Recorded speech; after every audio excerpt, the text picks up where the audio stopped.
test has 3 parts, and in each part, you hear a number of different extracts. At the beginning of the test, you will hear a beep sound. You have time to read the questions before you hear the extracts. You will hear each extract once only. You have to complete your answers as you listen. At the end of each test, you will be given 2 minutes to check answers. Part A. In this part of the test, you hear 2 different extracts. In each extract, a health professional is talking to his patient. For questions 1 to 24, complete the notes with the information you hear. Now, look at the notes for Extract 1. Extract 1, questions 1 to 12. You hear a doctor talking to a patient called Rongomai Wenyua. For questions 1 to 12, complete the following notes with a word or short phrase.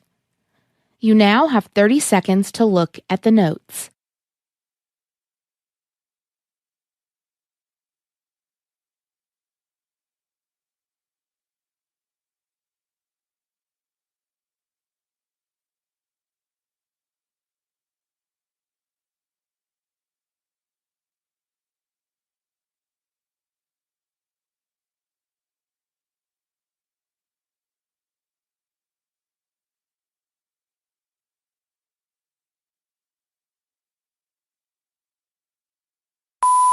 Hello, doctor. Good morning. Good morning. What's your problem? Well, I have a headache and pulsatile tinnitus. For the past 3 months, I've been getting severe headaches, and almost daily. I'm getting pulsations in the head with heartbeat sounds. Exactly at which point of your head do you feel pain? On top of my head. Are you getting nausea or vomiting associated with the headaches? No, doctor. Is there any previous history of headaches? No, doctor, but apart from last 3 months. What's your age? 44, doctor. When I speak on the phone, I get weird sounds in my left ear. I get pulsating sounds only in left ear. When did this problem start, actually? Well, actually, the ear pulsations began following a flight trip to my native place. Is there any drop or change in hearing? No, doctor. But I had dizzy episodes in the past with nausea being imbalanced at times. Is there any change in your vision? No, doctor. Well, do you smoke or drink? I do not consume alcohol, but I used to smoke 1 pack a day, and now I have completely stopped it. Have you had any previous illness or surgeries? I had skin cancer on my arm and back. I am a kidney donor, so I had a left nephrectomy, C-sections, mastoidectomy, laparoscopy, and temporal arteritis. What medications are you taking? Tylenol, Excedrin, and a multivitamin and probiotic. Are you allergic to any medicine? Yes, to codeine and penicillin. Tell me your family history of illness.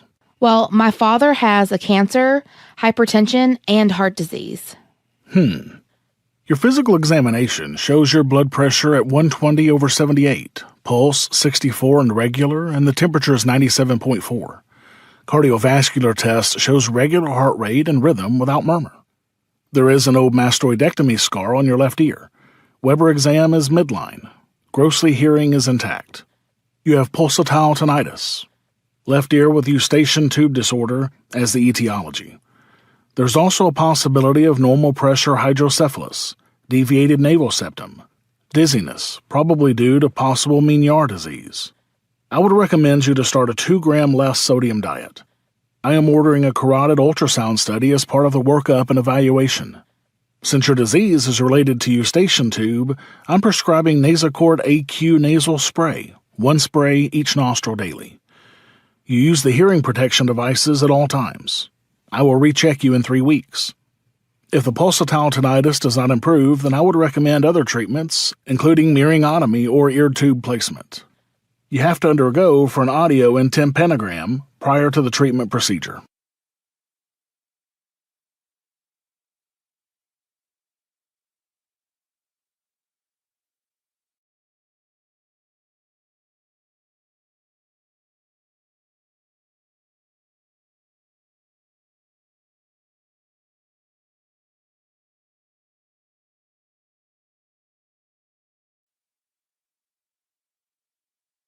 Extract 2, questions 13 to 24. You hear a physician talking to a patient called Sampanguita. For questions 13 to 24, complete the following notes with a word or short phrase. You now have 30 seconds to look at the notes.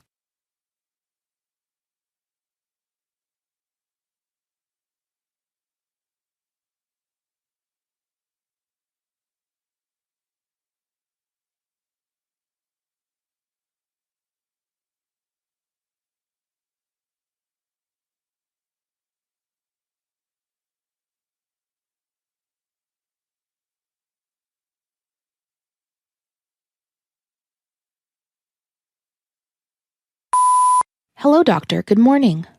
Good morning. What's your problem? Well, doctor, I have itchy red rash on my feet. Okay, what's your age? 21, doctor. Tell me if you have developed any associating symptoms or signs. It is tingling persistently, doctor. Since how long have you had this problem? For the past 4 weeks. Exactly on which part of your foot you are getting this problem? Right great toe, right second toe, right third toe, and right fourth toe. Often the onset of itching starts after removing sweaty socks. Do you drink or smoke? I do not smoke, but I do drink. Have you had any diseases in the past? Well, I had chicken pox and frequent ear infections. You had any surgeries as well? I have surgical ear tubes. Do you take any medications? No, doctor. Are you allergic to any medicine or substances? Well, I get a severe rash when I access adhesive tape. Any of your family members have any history of illness?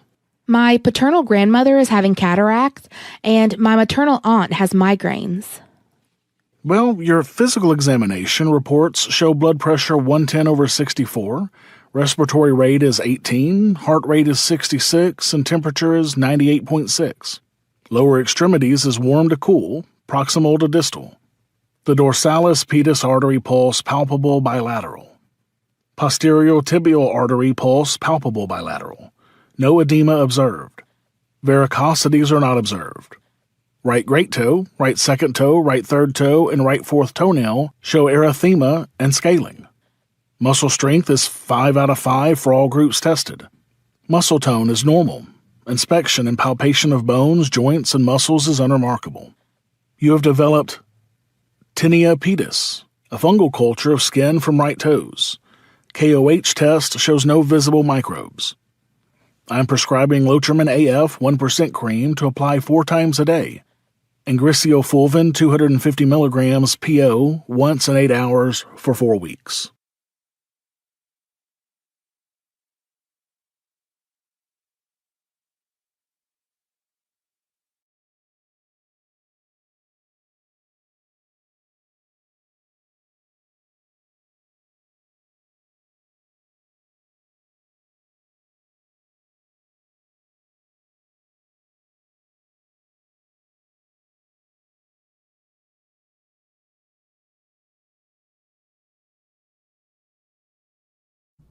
That is the end of Part A. Now, look at Part B.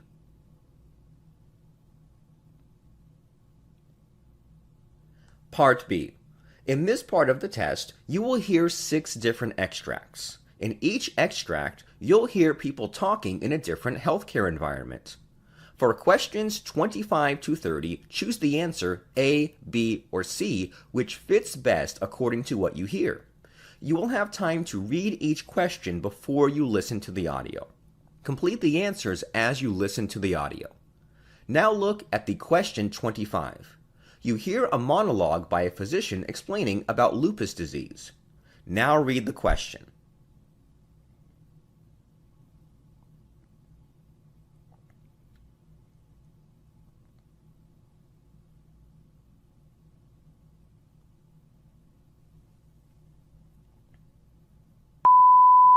Lupus is a chronic autoimmune disease in which the immune system becomes hyperactive and attacks healthy tissue, resulting in such as inflammation, swelling, and damage to skin, joints, blood, kidneys, the heart, and lungs.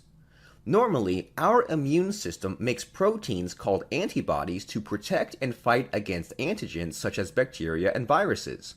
However, lupus makes the immune system unable to differentiate between the healthy tissue and antigens, which leads the immune system to direct antibodies against the healthy tissue instead of antigens.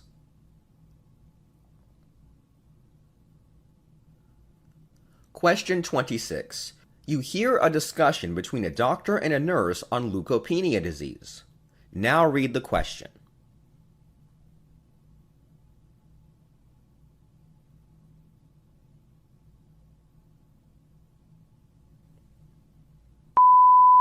Hello, doctor. Can you explain to me what is leukopenia disease? Well, leukopenia is a condition where the patient has lesser white blood cells in their bloodstream, which is diagnosed with a blood test called a complete blood count. There are 5 types of white blood cells, and each of them protects the body from a different kind of infection. Neutrophils make up 55 to 70% of total white blood cells, and they fight off fungal and bacterial infections. Lymphocytes protect the body from viral infections. Monocytes are the largest of the white blood cells, and they fight against bacteria, fungi, and viruses, and they mend tissue damaged by inflammation. Basophils are involved in inflammatory reactions to allergens. Eosinophils fight parasites and play a role in allergic reactions and conditions, such as asthma.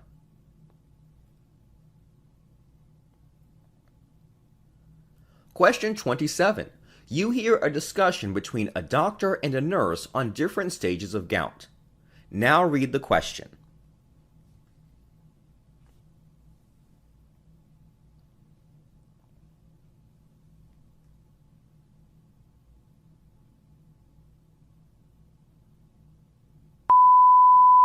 Hello, doctor. What are the different stages of gout? Well, there are various stages through which gout progresses. In the asymptomatic hyperuricemia stage, the person will elevated uric acid levels without any outward symptoms. The acute gout stage occurs when the urate crystals suddenly cause inflammation and intense pain. This condition is also called flare that can be triggered by alcohol and drug usage, stressful events, and due to cold weather. The intercritical gout is the period further urate crystals are being deposited in tissue. The main difference between gout and pseudogout is that the joints are irritated by calcium phosphate crystals instead of urate crystals. Chronic tophaceous gout is the most debilitating stage. Permanent damage might have occurred in the kidneys and joints. The patient can also develop tophi, big lumps of urate crystals in joints of the fingers. Pseudogout is the condition that is confused with gout.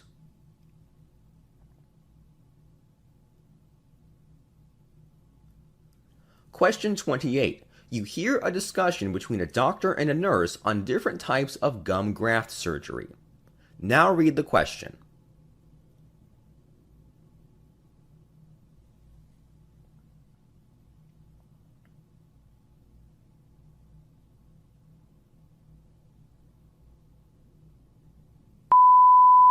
Hello, doctor. What are the different types of gum graft surgery? Well, there are 3 types of gum graft surgery. In the connective tissue grafts, the periodontist removes tissue from the roof of the mouth by making a flap and taking tissue from underneath the top layer. Stitches the tissue onto the existing gum tissue to cover the exposed tooth root. Stitches the flap on the roof of the mouth from where they took the tissue.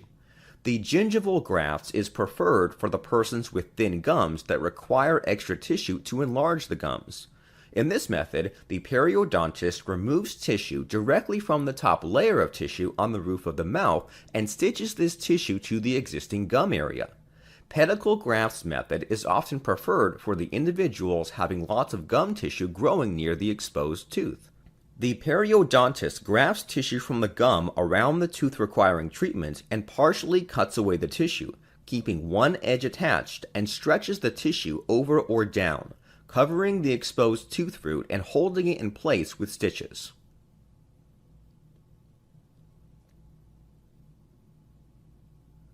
Question 29.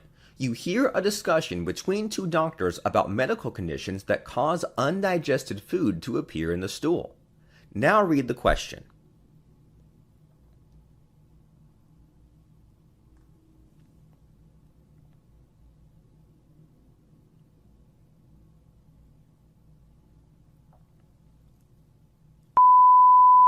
Doctor, please, can you explain medical conditions that cause undigested food to appear in the stool?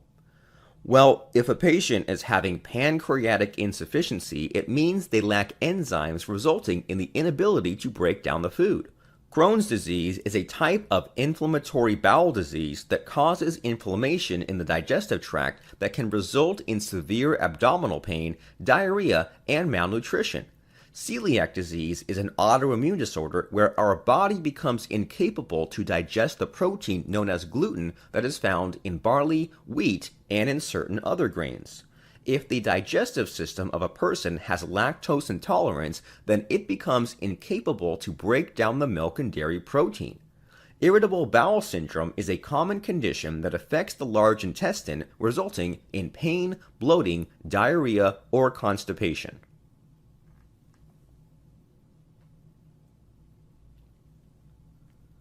Question 30. You hear a discussion between a doctor and a nurse about different procedures to detect blood clots. Now read the question.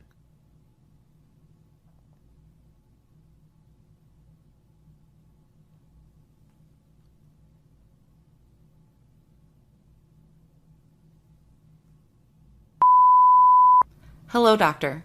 What are the different procedures to detect blood clots?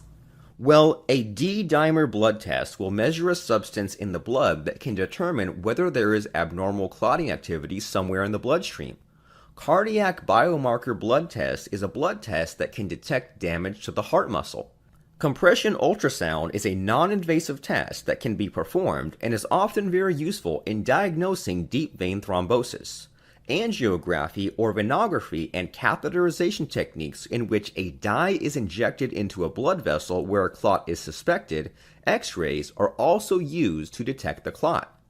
Echocardiography uses sound waves to get images of heart and are often used in patients who have had embolisms affecting an artery, especially in patients who have had an embolic stroke.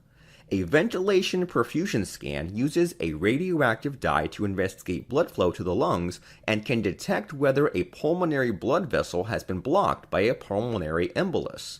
CT scan is often the first test used to diagnose a stroke, but is also useful for confirming a pulmonary embolus. MRI scans can be used to detect clots in blood vessels.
This is the end of Part B. Now, look at Part C.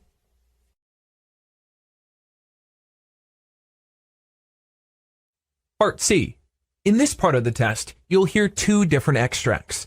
In each extract, you'll hear health professionals talking about specific aspects of their work. For questions 31 to 42, choose the answer, A, B, or C, which best fits according to what you hear. Complete the answers as you listen to the audio. Now, look at Extract 1. Extract 1, for questions 31 to 36. You hear the lecture given by a physician on the standard method of diagnosing attention deficit hyperactivity disorder.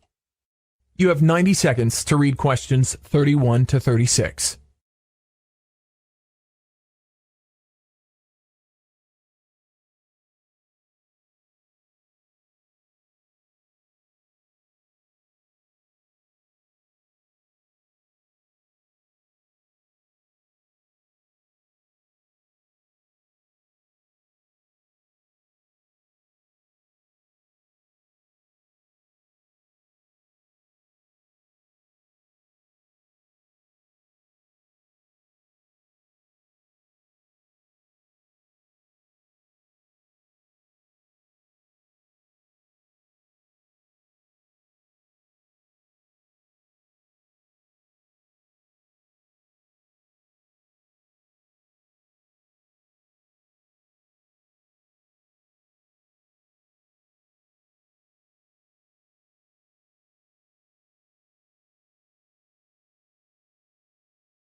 The standard methods of diagnosing and assessing attention deficit hyperactivity disorder used by mental health professionals is application of the criteria established in the Diagnostic and Statistical Manual for Mental Disorders that identifies 3 presentations of attention deficit hyperactivity disorder: combined presentation, predominantly inattentive presentation, predominantly hyperactive impulsive presentation. Functional neuroimaging, such as SPECT scanning, is considered an effective tool for researchers. Type 1. Classic attention deficit disorder. People with classic attention deficit disorder have reduced blood flow in their brain area of the prefrontal cortex, cerebellum, and basal ganglia. The basal ganglia produces dopamine. Type 2. Inattentive attention deficit disorder. People with inattentive attention deficit disorder are often described as daydreamers, space cadets, and couch potatoes. This type is more common in girls than boys and is often diagnosed later in life because people with type 2 inattentive attention disorder don't have behavioral problems. People with this disorder have reduced activity in the prefrontal cortex as well as low levels of dopamine. Type 3. Over-focused attention deficit disorder. People with over-focused attention deficit disorder have a deficiency of dopamine and serotonin. The aim of treatment is to increase both these neurotransmitters, the nervous system's chemical messengers. Type 4. Temporal lobe attention deficit disorder. People with this type might see or hear things that are not there, and learning and memory problems may be present. The patients will have irregularities in their temporal lobes and less activity in the prefrontal cortex part of the brain. The aim of treatment is to soothe neuronal activity and stop nerve cells from overfiring or firing unpredictably. Type 5. Limbic attention deficit disorder. People with limbic attention deficit disorder have excessive activity in the limbic section of the brain, which is where moods are controlled. They have reduced activity in the prefrontal cortex, both when relaxing or focusing on a task. Type 6. Ring of fire attention deficit disorder. People with ring of fire attention deficit disorder have an overactive brain. There are excessive amounts of activity in the central cortex and other areas of the brain. Type 7. Anxious attention deficit disorder. People with anxious attention deficit disorder have high levels of activity in the basal ganglia that aid in making dopamine. This differs from the majority of the other attention deficit disorder types, which have low activity in this part of the brain. It is possible to have more than one of these types of attention deficit disorder. For example, a common combination is overfocused, limbic, and anxious types.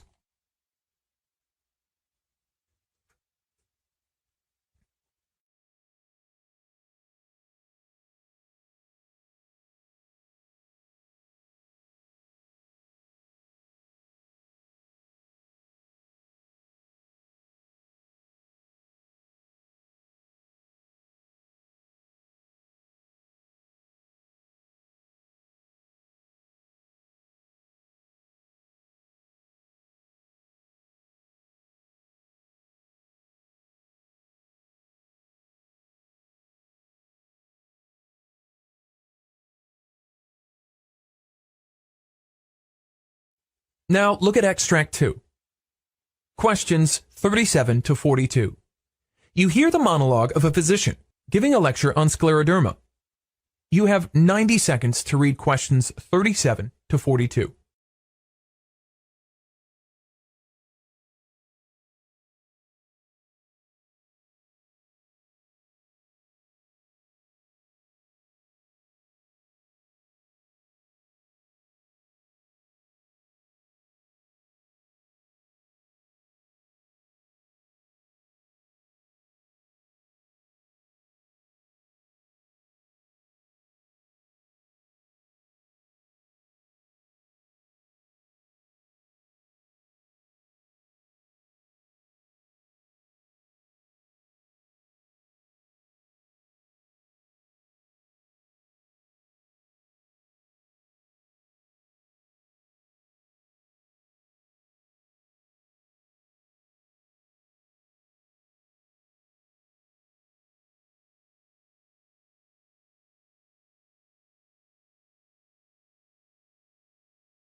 Hello, doctor. Could you please explain different types of scleroderma?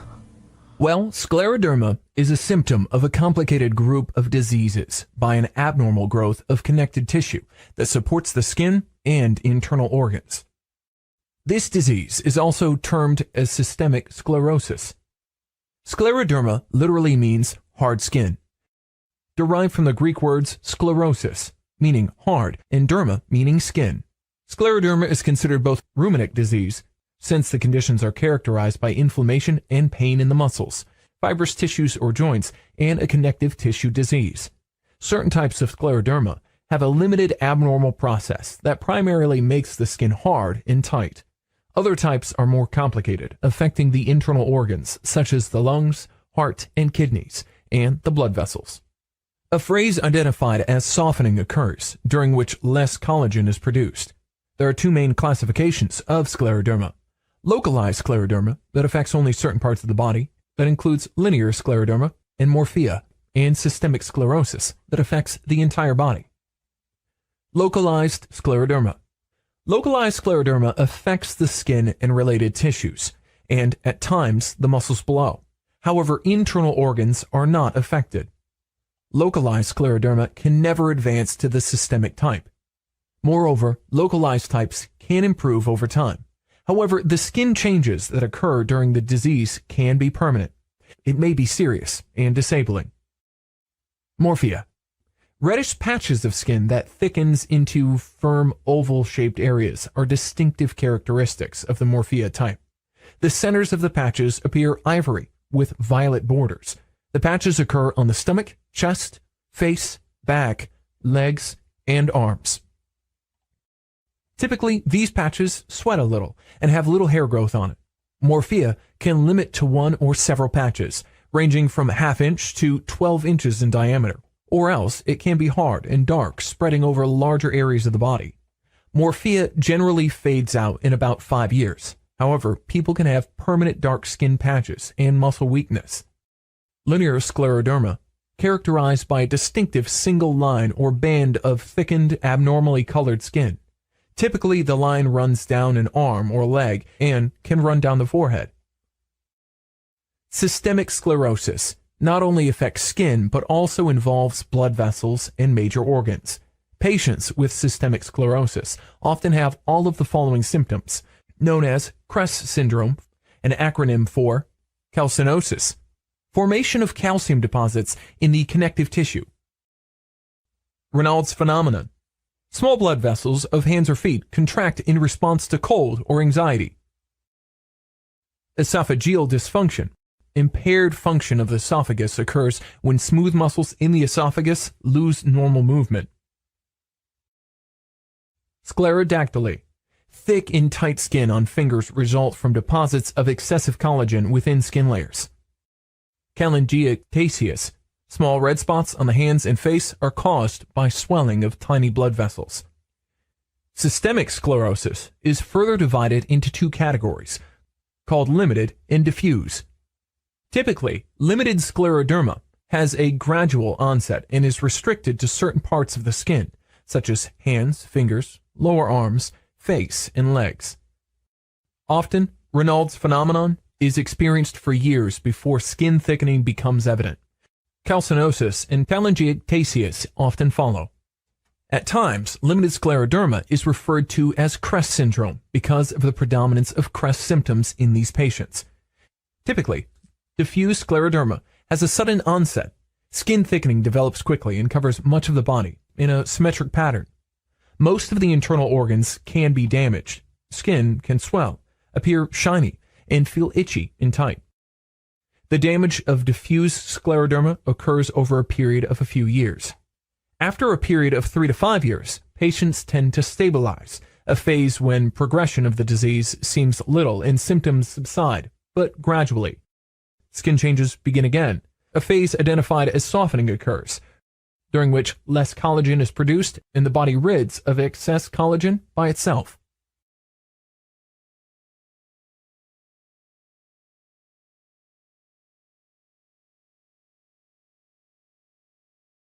This is the end of Part C. You now have 2 minutes to check your answers.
That is the end of this listening test.